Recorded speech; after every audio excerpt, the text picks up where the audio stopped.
I'm Dan Carlson. Ah, One quarter portion of Two Cat Men. I'm John Kadolf, a second, third quarter portion of Two Kept Men. hi, I'm Dave, the drunken house guest, and also, I might add, the mathematically confused member of the Two Kept Men.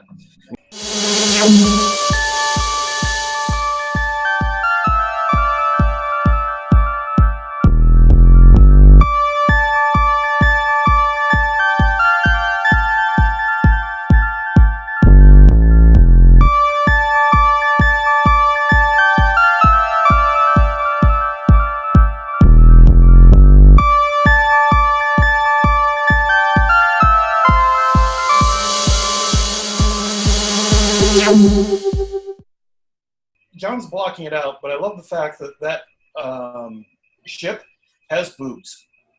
Really, I thought it looked kind of like a uterus. Well, it could have that too, but at It's- the bottom, those definitely look like boobs and nipples to me. Yeah, Okay. yeah. Nell is Fixated, Nell, I'm just saying. Nell is composed of fallopian tubes and boobs. Yes. That's Wow. that's exactly what the ship is. Battle Beyond the Stars, 1980. It wasn't directed by Roger Corman. No, it was produced by Roger Corman. He did the direction of the special effects, but that was about it. Okay. Yeah, and James Horner did the music. Which, Yeah. yep, that was cool. And it was just as epic as like his later scores. Yeah. It had a very Star Trek the motion pictures feel to the sound. Mhm. And the effects were headed up by none other than James Cameron, for fuck's sake. Good Yeah, old Jimmy. I think that was his first actual film job. Well, so this is one of my favorite sci-fi films besides Star Wars, Star Trek, those. But this came out in 1980, so just on the foothills of the wind down of Star Wars, which was of course 77, and everybody was really aching for another big Sci-fi, opera, space opera. battle kind of thing. And so this came out at the perfect time. It actually made money. It had a $3 million budget, made about $6 million in the US. Most of that budget I read, and it's just Wikipedia, but most of it went to pay two of the actors. Yeah. Oh, really? Let me guess. George Papard and Robert Vaughn. Yeah. Yep. Oh, wow. So this is the plot. It's basically a space opera about a planet that's about to be taken over by a guy named Sador of the Malmori, who is played by John Saxon. He has a scar And in he his has face that looks like a turd, actually. he what? He has a scar in his face that looks like a turd. Yeah. There's a lot of weird turd stuff in this movie. But anyway, so yeah, he Sador of the Malmori has this ship. The front end of it looks like a blockade runner, and the back end of it looks like a star destroyer. And it's like they cut both ships in half and put the two together. Who knows? I mean, you never know. They said that they threw away a lot of models when they were doing Star Wars. And who knows? Maybe some little bit of garbage picking, digging through the garbage. Yeah. Or James Cameron, when he was like, just walking around on the lot, was like, "Hey." Well, I can take this with me. Yeah. So, but I thought that was really cool. This is about the story of a planet called Akir, who the people on the planet all are called Akira. Basically, we have him show up at the planet and say, "I want you to be my colony. Resistance is futile, and I'll be back in 5 risings of your red giant. I've got somebody else that I need to go blow up. I'll be back in 5 days," and takes off. Everybody freaks out. The great John Saxon, ladies and gentlemen. Yes. And he okay. So early on in the movie, there are hints that he is trying to stay alive forever by integrating body parts of several different people. I don't know. They really don't develop that part of the story very much, but one of the lesser aliens, one of his minions, is talking to the other one, and he's like, "Oh, I don't know if we should pursue this guy any further. You know what happened to him? You know, now Sador is wearing his left foot."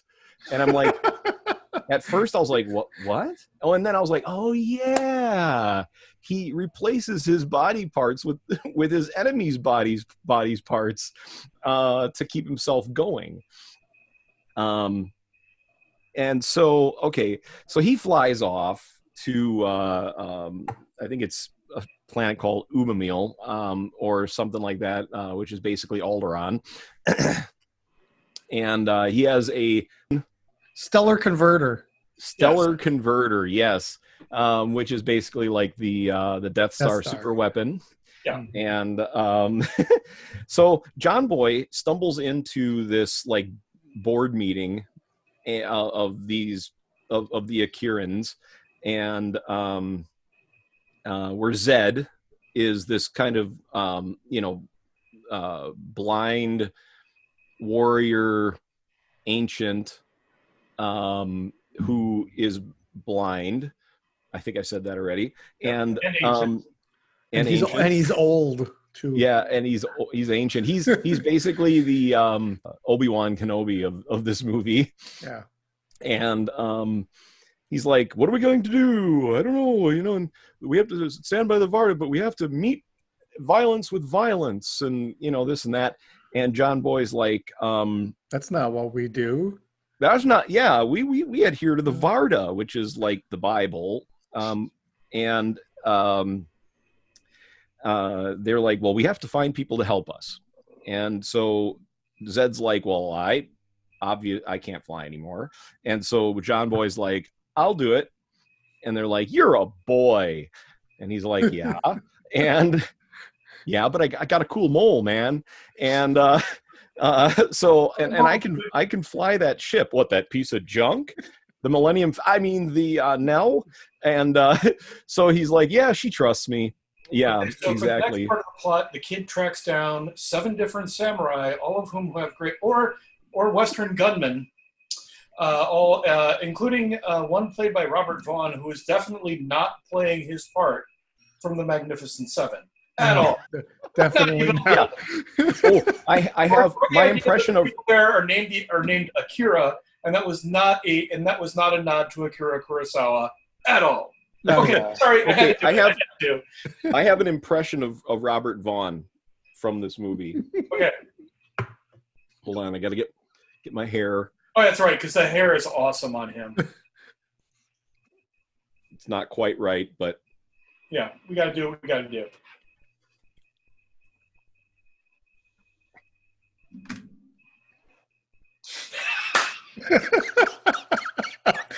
Oh, that's great. He does have his own rather unique camera angle in this. Yeah. So that was my Robert Vaughn impression from Stars. It must have been in his contract that the camera be placed there. So, yeah. He gathers together a group of warriors, including a woman with incredible helmet and like a top that apparently required double-sided tape to keep from falling down. Yeah. Is that Sybil Danning? Oh my God. Yeah, that's Sybil Danning. So yeah. Saint X-Men, and she is a space Valkyrie. And man, what a character. She could have had her own movie, you know. Yeah. She's this hot babe in like all these, like you said, taped outfits, but she flies around and she's just a badass woman. Now about Sybil Danning, she actually kind of has this she's almost like a character actor in that role. She's very good at playing strong battle women. Yep. And she's gorgeous.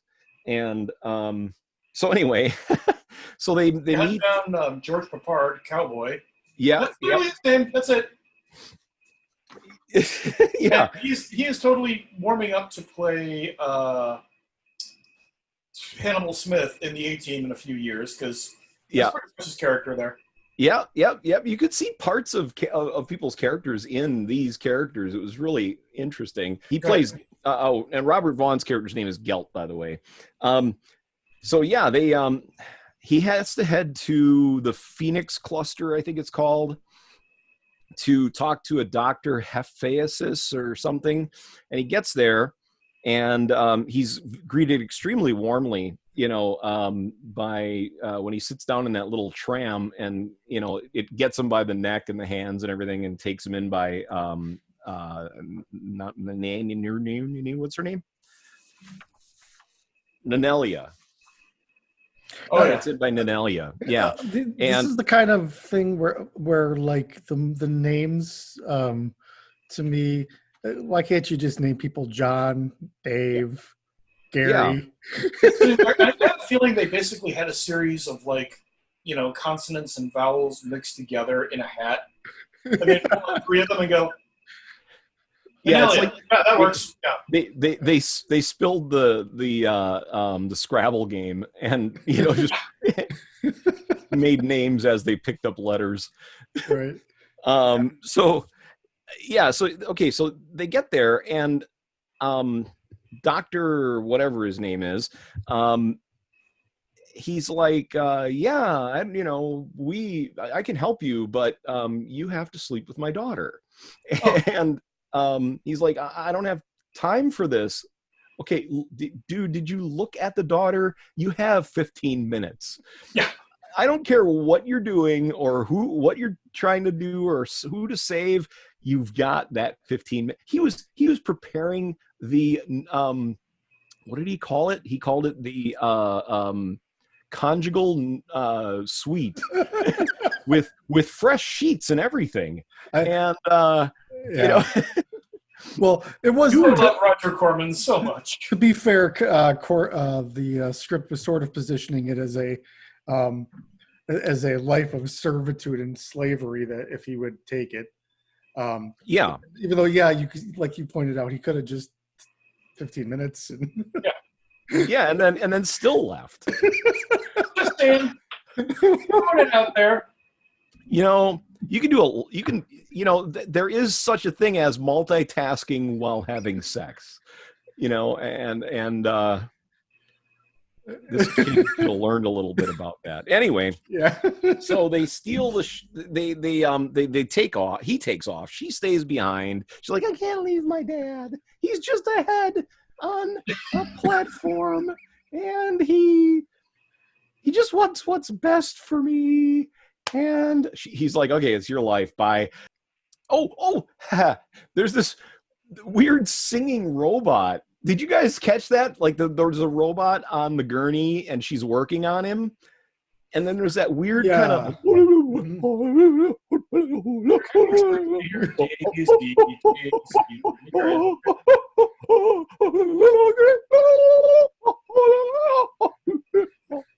Okay. Okay, sorry. You're worrying if you're having a seizure. Well, okay. So that's coming from the robot. The robot's singing that. The one that she's working on. She placed a cassette inside of his chest, and he was playing the cassette. Apparently, he's like... he's not actually singing. His mouth is moving while the cassette plays.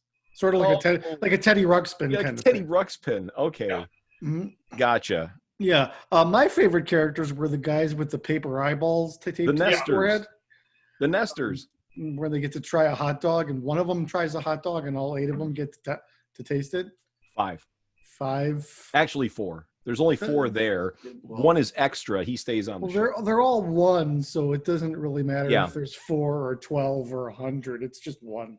It would be just really weird for me to be in a circumstance where I'm walking along and then going, all right, which one of you bastards is eating Indian food? I prefer the scenario where it's, oh, what the?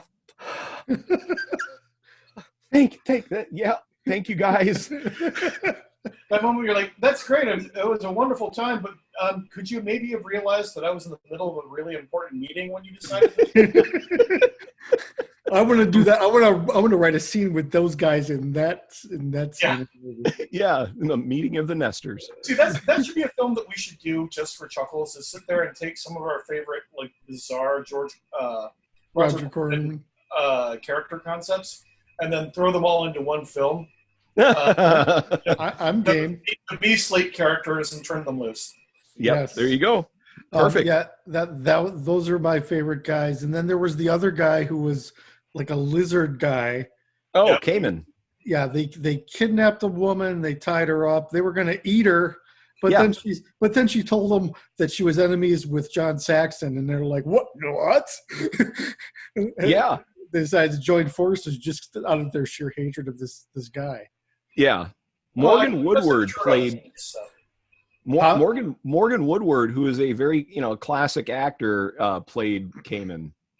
And it's got to be kind of fun when you're sitting there and going, well, I can show up, collect a paycheck, and my face isn't in the film, so let's have some fun with this. Yeah, exactly. My favorite scene with him is where he goes into battle and he screams, "Lazuli!" Do you remember that? Don't ever do that again. I get the sense that John has seen this movie way more times than we have. Oh, yeah. Oh, God, yes. This is Yes, only like my third time seeing it since 1980. Well, Until It's such a classic. It's such a UHF classic that there have been plenty of times I've sat down and watched it. Now, mind you, the number of times I remembered it simply because of the fact that it was 2:00 in the morning and there might have been alcohol and other substances involved. Well, So my memories of this overlap in the weirdest fucking ways. I saw this in the theater with my parents like twice, I think, and they loved it at the time. I don't think I could get them to watch it now, but it was good back then.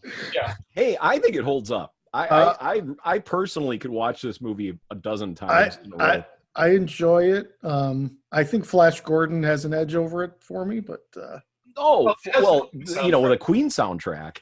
Sador. I don't mean to jump in, but there is a great sequence with Nestor where they're attempting to assassinate John Saxon, or I don't know if they were intending to assassinate him the whole time, but the guy's being interrogated, and he says, "What's your tolerance for pain?" Because he's trying to be trying to scare him, and he's like, I have no tolerance for pain, unfortunately. And then they torture him for literally like 3 seconds, and he's dead. Yeah, and Sador had no tolerance for pain. Yeah, the Gelt's story is kind of interesting. He's like Conan. He's on this abandoned Conan planet. O'Brien. No, well, same haircut, but yeah, pretty much. He's on this abandoned planet that was full of scum and villainy and electronic hookers, and that have wasted away and look really bad. Blackjack and hookers. So. Yeah. So he finds Gelt there, and Gelt's like, whatever, I'll do it. And so he joins them. And then Saint Exum shows up and is like, woo! And okay, I have to say something here. I did like the movie, and I'm going to say press play, but I need a glossary to keep up with all these names you're throwing at me. I don't know who these people are. Saint Exum is the what's happening? I just watched the movie last week, and I don't know what you're talking about. She's the Space Valkyrie. Okay, the Space Valkyrie. Then they're like, the battle starts. Sador shows back up, puts ground forces down, and then the big ground battle happens. The Kelvin go up and go and destroy a tank with their heat, and then they die, I think. And during this whole big battle, important people die, and Zed's dead, baby. Zed's dead. So the big battle happens. I don't want to give all the details, but Nell sacrifices herself. Space Cowboy does. Cayman does, and that's where he yells what Dave won't let me yell. Well, you did it once already. Yeah, we can just put that video do it back. again. You can just cut it in of me going and go. Did anyone ever see a movie called Space Station 76? no. It's this really weird comedy that's set in like 1970. It's set in outer space, but outer space that would have been 1976 sci-fi TV outer space. So just before Star Wars, right around the Logan's Run, Space 1999 era, and the whole crew. There's no plot. The whole crew it's just a day in the life of the crew on the ship. And yes, and nothing dramatic happens. It's just their lives and how they interact.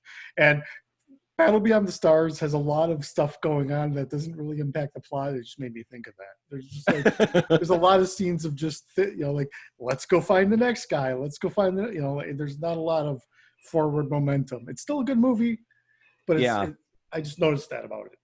Yeah, So while I love this movie and revere it as one of my absolute favorite sci-fi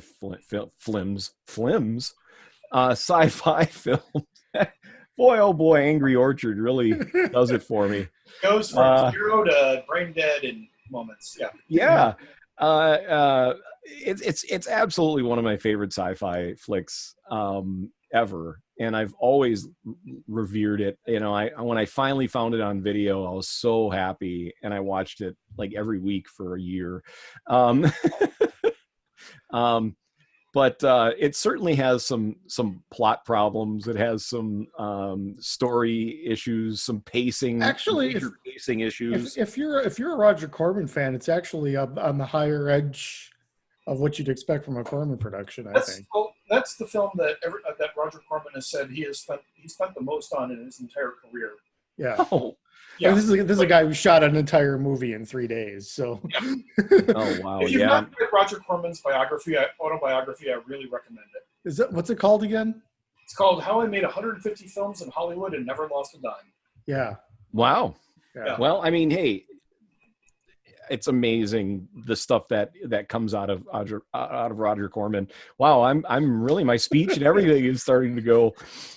Wait, what comes out of Roger Corman? Roger Corman, and it's like Jim Cameron and Martin Scorsese, Ron Howard, David Carradine, all these people. Jack Nicholson. Yeah. And it's still on the list of things like Corman says he kicks himself over is that he actually had a first look deal on Easy Rider, and he passed on it.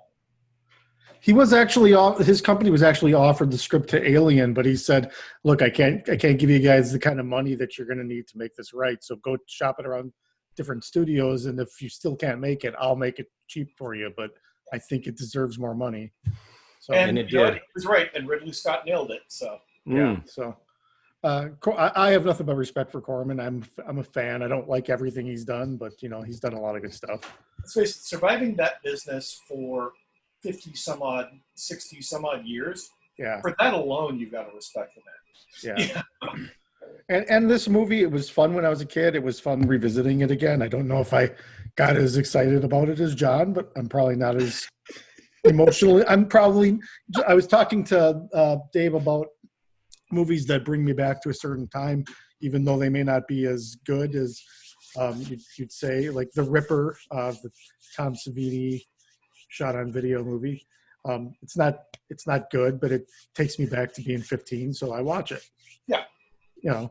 So this is actually better than this is actually a good movie. I would say it's a good movie and people should watch it. Yeah. But I think remember that it's made in 1980.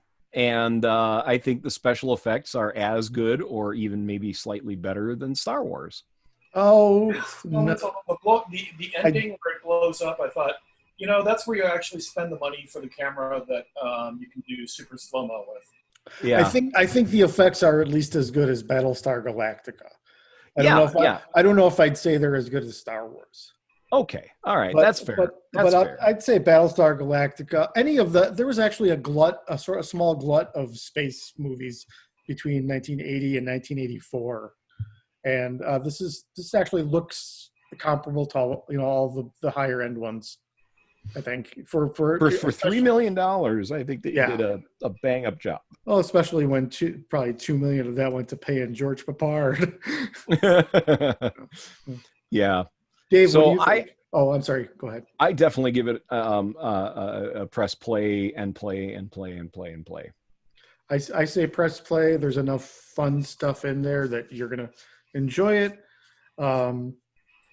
Having a couple beers at this, or something like that at the same time might not help. I mean, not hurt. But I think it's and Richard Thomas is likable. I've always liked him. I think he's a good lead. He's sincere the whole way through. He doesn't throw it away as a satire or anything. So he does a way more credible job than I was willing to give him credit for. But I remember he was also in the original It and went, yeah, okay. He wasn't bad in it, actually. He's one of the better parts of that movie. I think he's an underrated actor. I think he got kind of typecast with that whole Walton thing, and he's been living that down ever since. But I think he's actually pretty good. And for me, I'll also say press play. Mostly for me, it's a nostalgia trip of going back to that particular era. But it's a film that definitely has its heart in the right place. Everybody you can tell is having a great time doing it. And it shows all the way through. So if you walk in there and with the idea, we're not taking this seriously, we're just here to have some fun, eat some popcorn, and drink some beer, it's totally the film for that.